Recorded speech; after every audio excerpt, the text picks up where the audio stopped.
بسم اللہ الرحمن الرحیم. جناب چودھری انوار الحق صاحب وزیر اعظم آزاد جموں کشمیر، جناب چودھری لطیف اکبر صاحب اسپیکر اے جے کے اسمبلی، جنرل انعام چیئرمین این ڈی ایم اے، عطاء اللہ تارڑ صاحب ممبر نیشنل اسمبلی، چیف سیکرٹری اے جے کے داؤد بڑیچ، حبیب تاجک صاحب آئی جی پی، شاہ Ghulam Qadir Khan Sahib P M L N,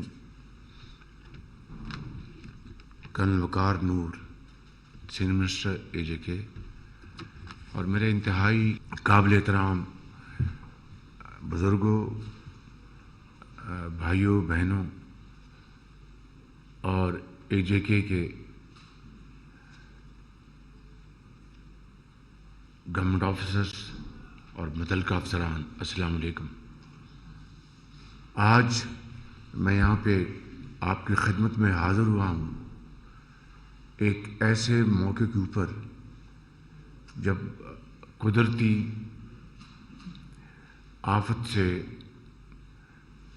آزاد جموں کشمیر کے 8 ہمارے بھائی شہید ہو گئے اور اللہ کے پیارے ہو گئے، اور اس کے ساتھ درجنوں افراد ہمارے بھائی اور بہن وہ زخمی ہوئے. یہ انسانی بس سے باہر ہے. یہ اللہ تعالیٰ کا نظام ہے اور اس کی رضا پر ہم سر جھکانے کے علاوہ ہمارے پاس کوئی اور راستہ نہیں کہ مرحومین کے لیے ہم یہ سب صدقے دل سے دعا کریں کہ اللہ تعالیٰ ان کو جنت الفردوس میں جگہ عطا فرمائے اور زخمیوں کو جلد سے جلد ان کو صحت کاملہ عطا فرمائے. میں آج یہاں پر آپ کے ساتھ، آپ کے خاندان کے افراد کے ساتھ پوری قوم کی طرف سے اور وفاقی حکومت کی طرف سے اظہار تعزیت کرنے آیا ہوں، اظہار افسوس کرنے آیا ہوں، اور یہ آپ کو یقین دلانے آیا ہوں کہ گو کہ جو اس دنیا سے چلے گئے، آپ کے پیارے بچڑ گئے، وہ تو اب واپس نہیں آئیں گے. یہ اللہ کا نظام ہے. لیکن آپ کے ساتھ حکومت وقت آزاد جموں کشمیر کی چودھری انوار الحق صاحب اور وفاقی حکومت، آپ کے ساتھ ہم مکمل طور پر آپ کے ساتھ اس مصیبت وقت کھڑے ہیں، اور انشاءاللہ اے جے کے جو پرائم منسٹر ہیں، بڑے ماشاءاللہ بڑے انرجیٹک پرائم منسٹر ہیں.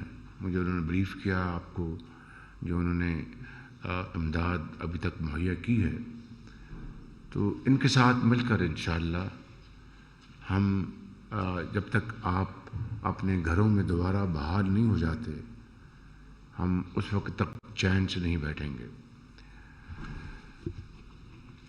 جو آج جو اموات ہوئی ہیں ان کے ہم نے چیکس تقسیم کر دیے وفاق کی طرف سے 20 لاکھ روپے فی کس. لیکن یہ اس کا ذکر کرنا بھی معیوب ہے بھی اور کرنا بھی نہیں چاہیے، کیونکہ زندگی میں یعنی انسان کی زندگی کی کوئی قیمت نہیں، انمول ہوتا ہے. لیکن چونکہ دنیا میں رہنا ہے، گزر اوقات کرنا ہے، آپ نے یقیناً عمر بھر آپ اپنے پیاروں کو یاد کرتے رہیں گے، لیکن ان کے بچوں نے جو یتیم ہو گئے ان کو آپ نے پالنا ہے، پڑھانا ہے، قابل بنانا ہے. تو یہ حکومت وقت کی ذمہ داری ہے کہ وہ آپ کے ساتھ اس وقت پوری طرح کھڑی ہو اور بغیر کسی تاخیر کے وہ آپ کی جو بھی معاونت ہو سکتی ہے وہ کر سکے. لہٰذا اس کے علاوہ جو آپ کی جو میں نے عرض کی کہ 20 لاکھ روپیہ جو اللہ تعالیٰ کو پیارا ہو گیا، جو زخمی ہیں ان کے لیے ہم نے 5 لاکھ روپیہ فکس کیا ہے. اس میں یہ کوئی قید نہیں ہے کہ کس کو کم چوٹ لگی ہے کس کو زیادہ چوٹ لگی ہے، وہ بالکل برابری کے حساب سے 5 لاکھ روپیہ وہ آپ کی خدمت میں حاضر کیا جائے گا. اسی طریقے سے جو مکانات ہیں جو مکمل طور پر تباہ ہو گئے ہیں ان کو وفاق کی طرف سے 7 لاکھ روپیہ معاوضہ دیا جائے گا، اور جو جزوی مکانات تباہ ہوئے ہیں ان کو 3.5 لاکھ روپیہ معاوضہ دیا جائے گا. یہ ایک منصفانہ نظام کے تحت اس کی باقاعدہ مجھے یقین ہے کہ وزیر اعظم صاحب پوری اپنا ہر چیز ٹیلی کر رہے ہیں اور اس کی ساری اپنا جو بھی موقع کے اوپر صورتحال ہے اس کو ان کا جو افسران ہیں وہ کر رہے ہوں گے. ہماری طرف سے وفاق کی طرف سے NDMA جن انعام یہاں پر موجود ہیں، تو یہ مل کر یہ ہماری جب یہ مکمل ہو جائے گی تاکہ انصاف کی بنیاد پر کسی کا حق مارا نہ جائے اور کسی کو کسی بھی بنیاد پر جو وسائل ہیں جو کہ ان کو حق نہیں تھا ان کو دے دیے جائیں. تو اس میں جناب وزیر اعظم کی خدمت میں عرض کروں گا کہ اپنا NDMA کے ساتھ مل کر یہ ہم ساری سروے مکمل ہو جائے. تو اس میں AJK نے جو اس میں حصہ ڈالنا ہے بہت آپ کی مہربانی ہوگی. وفاق کی طرف سے جس طرح میں نے عرض کیا کہ 7 لاکھ روپیہ مکمل گھر کا اور 3.5 لاکھ روپیہ جو جزوی گھر تباہ ہوا ہے اور 5 لاکھ روپیہ جو زخمی ہیں. آج تاریخ ہے 8 مارچ انشاءاللہ. تو رمضان شریف کی آمد ہے. تو 13 مارچ کو انشاءاللہ یہ تمام رقوم گھروں کے نقصانات کی جزوی ہو یا مکمل ہو، یہ سروے کے بعد یہ آپ کی خدمت میں آپ کے گھروں میں ان کو پہنچوا دیا جائے گا. اسی طرح جو زخمیوں کی امداد ہے جو باقی رہ گئے ہیں ان کی بھی امداد آپ کے گھروں میں یہ 13 مارچ کو. پرائم منسٹر صاحب یہ ذرا اس کو نوٹ کر دیجیے گا جان صاحب. یہ تو 13 مارچ کو یہ انشاءاللہ یہ آپ کے گھروں میں یہ امداد پہنچ جائے گی.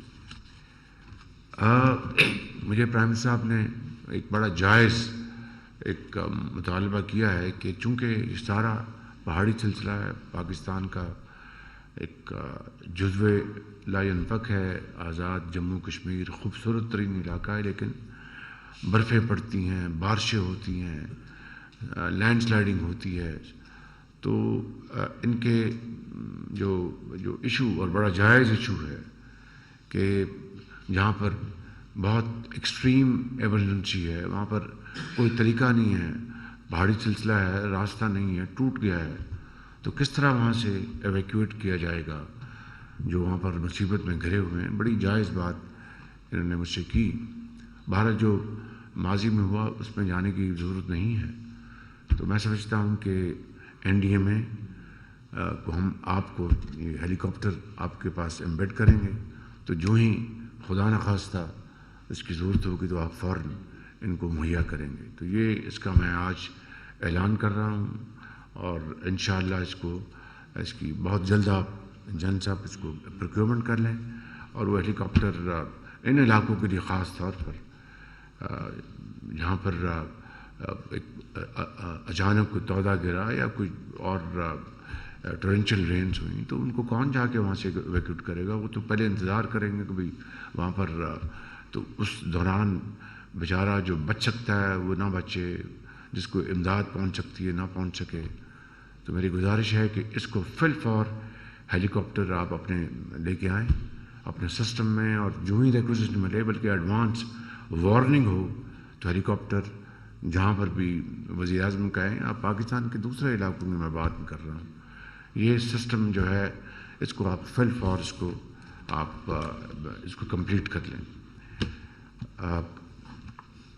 جموں کشمیر پاکستان کی شہرگ ہے، اور یہی حضرت قائد اعظم نے فرمایا تھا، اور پاکستان کے عوام ہمارے یہاں پر بھائی بہن مشکل کی اس گھڑی میں اپنے آپ کو اکیلا نہیں پائیں گے، اور میں اپنے کشمیری بھائیوں اور بہنوں کو میں یقین دلاتا ہوں کہ وہ جو میں نے جو یہاں پر اعلانات کیے ہیں وہ انشاءاللہ اس کی تکمیل وہ جو تاریخیں ان کے اوپر انشاءاللہ مکمل ہو جائے گی، تاکہ آپ پھر اپنے گھروں کی تعمیر کر سکیں اور گھروں میں دوبارہ آباد ہوں۔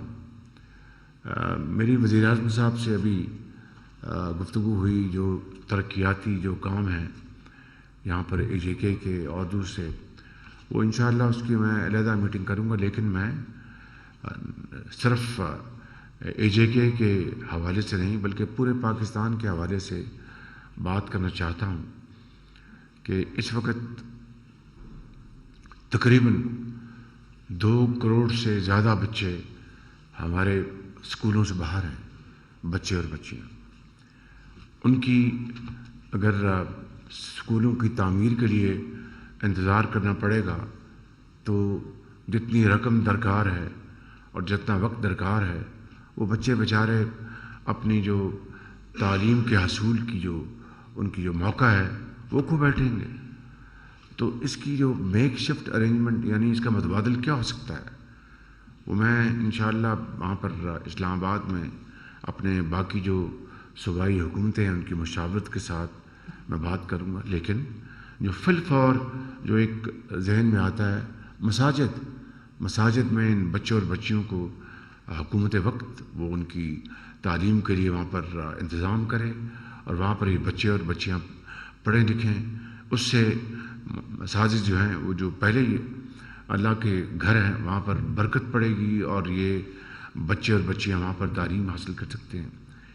اسی طریقے سے اور بھی جو بڑے چیلنجز ہیں، کل میں نے اسلام آباد میں اپنی تقریر میں نے بتایا، ابھی مجھے بتا رہے تھے جو روڈ نیٹ ورک ہے، جو کچھ فیسیبلٹیز مکمل ہو گئی ہیں، اور اس کے بغیر یقیناً اگر مواصلاتی نظام ہمارا پاکستان کا، اے جے کے کا، صوبوں کا، گلگت بلتستان کا، وہ اگر روبسٹ نہیں ہوگا، وہ اگر ایک ایفیشنٹ نہیں ہوگا، تو کس طرح آپ کی کمیونیکیشن، آپ کی ٹریڈ، آپ کے دوسرے جو ضروریات وہ پوری ہوں گی؟ اس کے لیے سرمایہ چاہیے۔ میں یہاں پر یہ بتانا چاہتا ہوں کہ اس وقت پاکستان کی جو ٹیکسوں سے آمدن ہے، اور پورے ہمارے جو اس وقت اس سال کا جو تخمینہ ہے 2023-24 کا، وہ 12 کھرب روپے ہے۔ آپ کو بہت دکھ بھی ہوگا اور بہت افسوس بھی ہوگا کہ جو ٹیکس دیتے ہیں یہ، اور اسی شمار میں جو لوگ ٹیکس جن کو دینا چاہیے وہ رقم اس سے کہیں زیادہ ہے، اور جو کہ خزانے میں نہیں آتی، اور وہ ٹیکس چوری ہوتی ہے۔ اس تفصیل میں نہیں جا رہا، آپ سب اچھی طرح جانتے ہیں کہ یہ ایک مافیا ہے، یہ ایک بہت بڑا یہ ایک چیلنج ہے جو کہ پاکستان کی معاشی جڑوں کو 76 سال سے کاٹ رہا ہے۔ اگر وسائل نہیں ہوں گے، اسکول کہاں سے بنائیں گے؟ وسائل نہیں ہوں گے، ہسپتال کہاں سے بنائیں گے؟ وسائل نہیں ہوں گے تو یہ قدرتی آفات کا مقابلہ کس طرح کریں گے؟ وسائل نہیں ہوں گی تو اپنے نوجوان بیٹیوں اور بیٹوں کو ہم جدید تعلیمی جو ان کو ہتھیار ان کے ہاتھ میں کہاں سے دیں گے؟ کس طرح ان کو آئی ٹی ایکسپرٹ بنائیں گے؟ کس طرح ان کو جاب کریٹر بنائیں گے؟ یہ وہ چیلنجز ہیں جو آج پوری قوم کو جس کا سامنا ہے۔ اور اگر ہم نے، اب دیکھیے کہ میں آپ کو عرض کر رہا ہوں، کہ بالکل میں آپ کو بالکل صحیح بتا رہا ہوں کہ تنخواہیں جو وفاق کی ہیں وہ بھی ادھار سے ہم ان کو پے کرتے ہیں. وفاق کی جو چائے کا کپ بھی کسی منسٹری میں کو پیتا ہے وہ بھی ادھار کا ہے. تو یہ 76 سالہ ادھار کی زندگی یہ کب تک چلے گی؟ اٹ کی ناٹ سسٹین، اٹس ایدر اور. اس لیے میں سمجھتا ہوں کہ وقت آ گیا ہے کہ ہم اٹھ کھڑے ہوں اور بڑے بڑے فیصلے کریں. وہ کڑوے فیصلے ان کے لیے ہوں گے جو اشرافیہ ہے، مگر اس کا فائدہ کن کو ہوگا؟ جو عام آدمی ہے، جو کروڑوں لوگ اس ملک میں بستے ہیں، جن کو روزگار چاہیے، ان کے بچوں کو تعلیم چاہیے، ان کو بچوں کو علاج چاہیے، ان کو بچوں کو سیکیورٹی چاہیے، جابس چاہیے. وہ چھوٹے کاروباری لوگ بنے، ان کی بچیاں ڈاکٹرز بنے، ان کی بچیاں انجینئرز بنے، وہ اور آئی ٹی کے ایکسپرٹس بنے. پاکستان کے اندر، پاکستان کے باہر وہ رزق حلال کمائیں، پاکستان کا نام بلند کریں. یہی طریقہ ہے دنیا میں زندہ رہنے کا. اس کے علاوہ اور کوئی طریقہ نہیں ہے، کوئی طریقہ نہیں ہے. آپ عصر حاضر کی تاریخ کو دیکھ لیں، ماضی بعید کی تاریخ کو دیکھ لیں. وہ قومیں جو کسی وجہ سے تباہ ہو گئیں وہی زندہ ہوئیں، وہی دوبارہ انہوں نے اپنی طاقت حاصل کی کہ انہوں نے اپنی شکست کو مسلسل محنت اور محنت میں بدل دیا. تو میں سمجھتا ہوں کہ آج پاکستان کے لیے سب سے بڑا چیلنج یہ ہے. زراعت دیکھیے اللہ تعالیٰ نے کتنی زرخیز زمین دی ہے. یہ جو آپ کا آزاد جموں کشمیر ہے، معدنیات ہیں، کیا خوبصورت علاقے ہیں. کیا کچھ آپ یہاں نہیں کر سکتے؟ کیا کچھ نہیں کر سکتے؟ وہ دنیا کے ممالک دیکھیں جہاں پر رمل ہے، رمل یعنی ریت، اس کو انہوں نے ایک بنا دیا، خوشحالی کا ایک مینار بنا دیا. آپ گلف سٹیٹس دیکھ لیں، آج سے 50 سال پہلے وہ رمل تھی. آپ دیکھیں کہ وہاں پر ترقی کی دوڑ میں کتنے آگے نکل چکے ہیں. تو یہ کیا ہے؟ یہ ویژن ہے، یہ کمٹمنٹ ہے، اور یہ فیصلہ کہ ہم نے دن رات محنت کرنی ہے، دن رات محنت کرنی ہے ایمانداری سے. قوم کو ہم نے یکسو کرنا ہے. ہم نے نفرتوں کے بجائے محبتوں کے پھول وہ نچھاور کرنے ہیں. ہم نے ذاتیات سے اوپر ہو کر اپنی پسند ناپسند کو دفن کر کے پاکستان کے عظیم تر مفاد کی خاطر ہم اکٹھے ہوں. تو یقین کریں کہ نہ صرف 76 سال کا جو ہمارا سفر جو نقصان ہوا اس کو انشاءاللہ پورا کر لیں گے، بلکہ آئندہ آنے والے ماہ و سالوں میں پاکستان اپنا کھویا ہوا مقام حاصل کرے گا. تو میں سمجھتا ہوں کہ یہی وہ پیغام ہے، ایک پرماننٹ پیغام ہے، اور اس کے اوپر صرف اور صرف عمل سے دنیا بدلے گی. نہ یہ نوری ہے اور نہ یہ ناری ہے. میں انشاءاللہ پھر حاضر ہوں گا اور انشاءاللہ مل کر ہم پاکستان کے مسائل، چیلنجز کا ہم مقابلہ کریں گے. پچھلے پیر سے جب سے میں نے اپنا اوتھ لیا ہے، میں نے ہر روز جو ہماری معاشی صورتحال ہے اس کا ہم نے ہر روز اس کا جائزہ لیا. مختلف جو ادارے ہیں، مختلف جو میدان ہیں. کل بھی میں نے کہا، آج پھر بتاتا ہوں آپ کو، صرف پی آئی اے کا جو نقصان ہے وہ 825 ارب روپے ہے. ہر سال جو سرکاری ادارے مل کر جو نقصانات کرتے ہیں وہ کئی سو ارب روپے ہیں.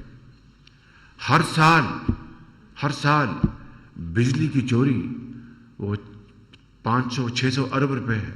وہ عام آدمی تو نہیں کرتا، وہ تو بیچارہ پتہ نہیں کس مشکل سے بل دیتا ہے اور اس کی بددعائیں آسمان کو پہنچتی ہیں کہ یہ نظام کہ امیر آدمی تو جو مرضی کرے اور بجلی کے بل بجلی بن کر ہم پر گرے. یہ ہے وہ نظام جو کہ قائد اعظم نے کبھی سوچا بھی نہیں تھا. ان عظیم شہیدوں نے جنہوں نے پاکستان کی خاطر خون کے دریا عبور کیے، کبھی انہوں نے سوچا بھی نہیں تھا. آج ان کی روحیں یقیناً تڑپ رہی ہوں گی کہ یہ وہ پاکستان نہیں جس کے لیے ہم نے اپنی جانیں قربان کی تھی. میں سمجھتا ہوں کہ وقت آ گیا ہے کہ اگر ہم نے ان قربانیوں کا احترام کرنا ہے اور پاکستان کو قرضوں کی اس زندگی سے نکالنا ہے تو دنیا میں ہر چیز ممکن ہے. مشکل ضرور ہوتی ہے ممکن نہیں ہوتی. آئیے اللہ تعالیٰ سے دعا کریں کہ انشاءاللہ اللہ تعالیٰ پاکستان کو عظیم بنائے گا, مشکلات سے نکالے گا. تو جو لوگ شہید ہو گئے ہیں, آپ آئیے ذرا دعا مانگیں ان کے لیے. آپ تشریف لائیں.